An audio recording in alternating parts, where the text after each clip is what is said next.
Hiking into the Grand Canyon on opening day of the Bright Angel Trail. So it's opening day of the Bright Angel Trail at the Grand Canyon.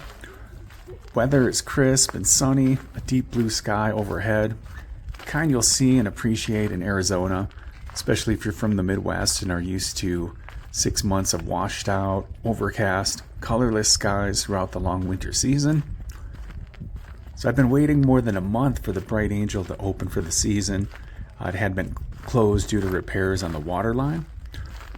Now, the challenging thing about the Bright Angel is if you hike all the way down to Havasupai Gardens, it's about a 3,000 foot or more than a half a mile climb back out. As a guide I know likes to say, hiking down into the canyon is optional, coming back up is mandatory. So it was a beautiful day, calm, just a gentle breeze from time to time as I made my way down the trail. Occasionally a raven careened overhead or soared without effort, riding the wind drafts. A mountain bluebird flitted between tree branches, clinging to the side of the south rim. Massive shadows lumbered slowly over the rock formations in the canyon. As to be expected, many people were out on the trail on opening day. There was a buzz of chatter in different languages, laughter broke through the calm and quiet of the canyon. You could see clearly across the canyon, 10 miles to the north rim. It was still closed until May 15th, just opened actually. The higher elevation at about 7,000 feet keeps roads snowed in and icy until around that date.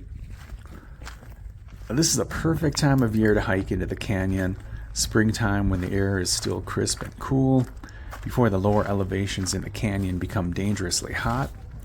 So it's often 20 degrees hotter in the canyon than on the rim, and conditions are akin to hiking in a desert. The vegetation becomes more desert-like as well, with a variety of cacti flourishing down there. One of the things to keep in mind as you hike the Bright Angel is it will take you twice as long to climb back out of the canyon. Here's where the trail becomes really challenging.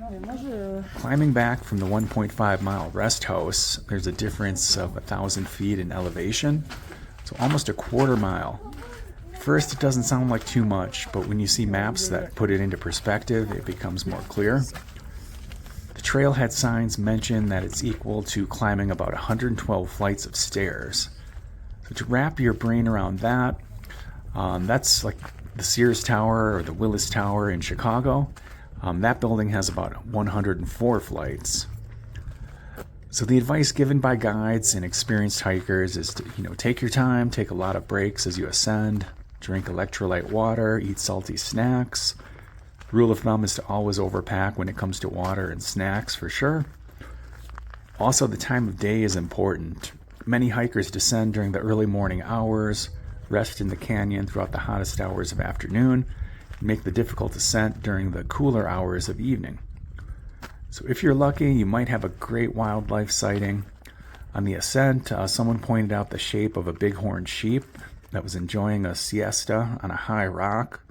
The bighorn's grayish fur blended in so well with the rock, I wouldn't have seen it had it not been pointed out to me.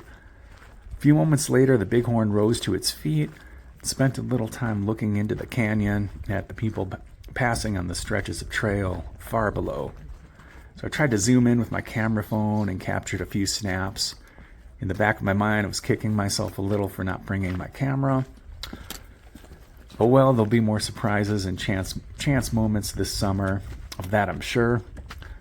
It was a great first day on the Bright Angel. Next time I will go a little further, maybe to the 3 mile rest house. The ascent from there is about 2,000 feet, the equivalent of more than 2 Sears Towers in Chicago. At some point, I'll try to hike all the way down to the Colorado River, roughly an 8 mile hike one way. And one of the older guides at the tour company where I work always greets the people he is taking on a tour by raising his arms in the air and reciting his mantra.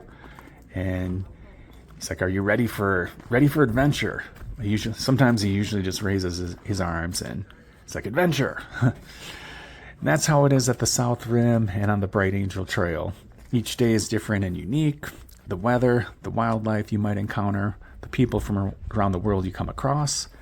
Each day brings a new adventure.